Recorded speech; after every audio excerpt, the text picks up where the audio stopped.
Hello everyone.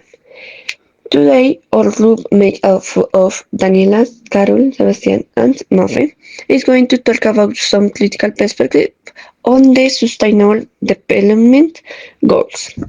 Event Even though the SDGs represent a global commitment to build a better future, many experts argue that there are several technical, structural, and political limitations that make them difficult to achieve.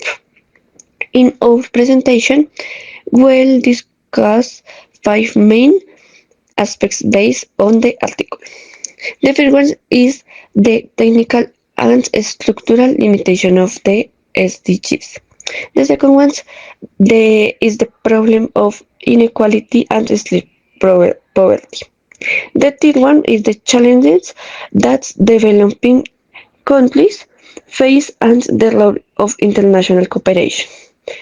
The fourth is the real impact versus the intention of the 2030 agenda.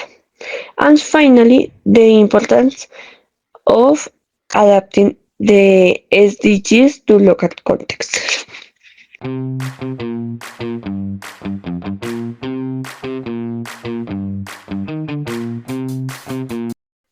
In my opinion, the SDGs were created with a grand vision for humanity, but their structure is extremely complex. They consist of 70 goals, 169 targets, and 230 indicators, an overwhelming system. Gomez Hill argues that many indicators are idealistic rather than realistic, making implementation is very difficult. For example, it's difficult to monitor progress when countries interpret the goals differently, which is something that happens. I agree with Mafe. One of the biggest problems is the lack of data, especially in poor countries. Without reliable information, it is impossible to know if we are really progressing. That's a serious technical limitations. Many developing nations don't have the resources or the technology to collect and analyze data regularly. This creates a big gap between countries that can measure their progress and those that can't. As a result, global reports often show incomplete or inaccurate results. Also, the SDGs are not legally binding. Each country decides how and when to apply them. That makes accountability very weak. Countries can say they are working on the SDGs without real evidence. Exactly.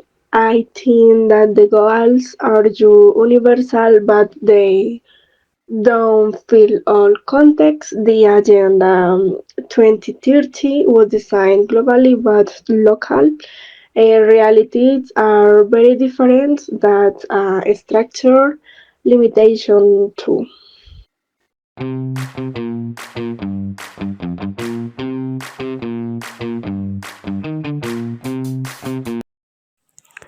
When it comes to poverty and inequality, I think the SDGs don't really attack to the root cause. The article shows that they repeat old promises like ending poverty, but their real goal is just reducing it by half. That's not the same thing in many cases. The SDGs measures poverty only in economic terms, like daily income, without considering social inequality, access to education, or basic service. Exactly. The SDGs ignore structural economic problems such as unfair trade, the corruption, tax evasion, and the global power imbalance. Without changing those systems, poverty will persist. For example, um, it's like painting over the cracks without repairing the wall underneath.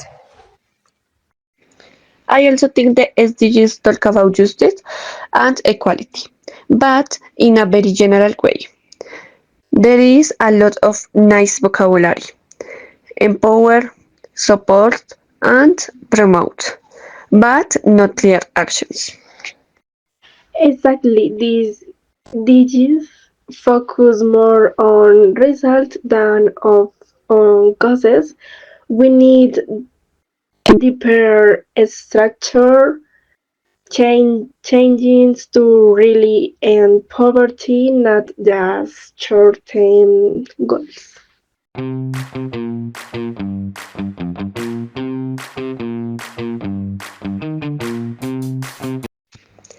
In developing countries, the SDGs are even harder to achieve because there are economic and political barriers. Many nations depend on external aid and have limited budgets. I believe international cooperation is essential, but it must be fair. Developed countries promise to contribute 0.7% of their GDP to development aid, but according to Gomez Hill, only a few have met that target. I think this unfulfilled promise demonstrates a lack of real commitment to global equality. Also, cooperation should not only be about money sharing; knowledge, technology, and fair trade is even more important for long-term development. For example, if developing countries receive access to clean energy technologies or sustainable agricultural practice, they can grow in a way that is both independent and environmentally friendly. The author explains that depending only on financial aid keeps poor countries vulnerable. Instead, cooperation should promote autonomy, helps nations build their own capacities. In that sense, education, innovation, and technology transfer are as valuable and economic donations. Yes, cooperation must be based on solidarity, not on control. Every country should contribute according to its capacity. That's what the articles calls common but different responsibility.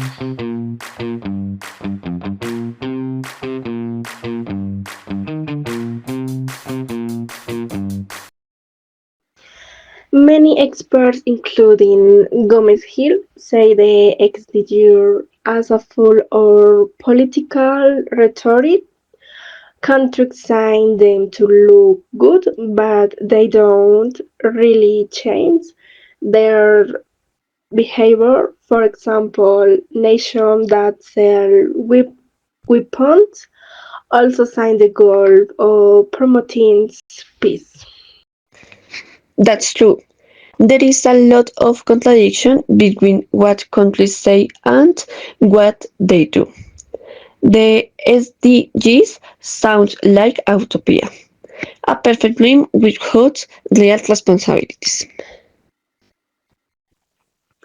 The articles calls in empty rhetoric; the language is too vague.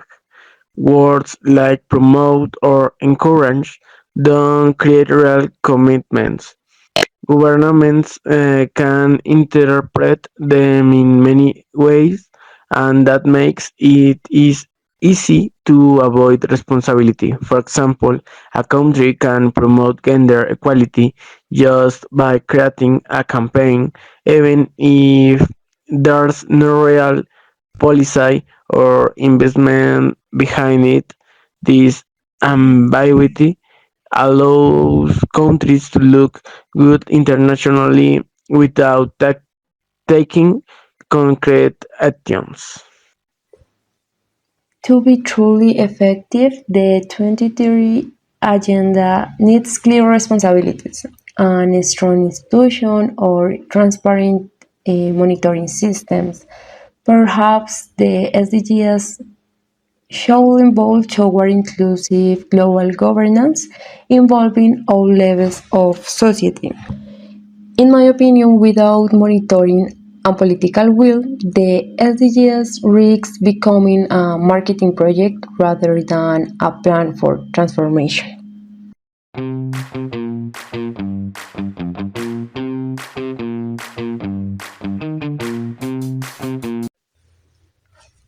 I believe the SDGs should be adapted to local realities because each country has different social and environmental problems.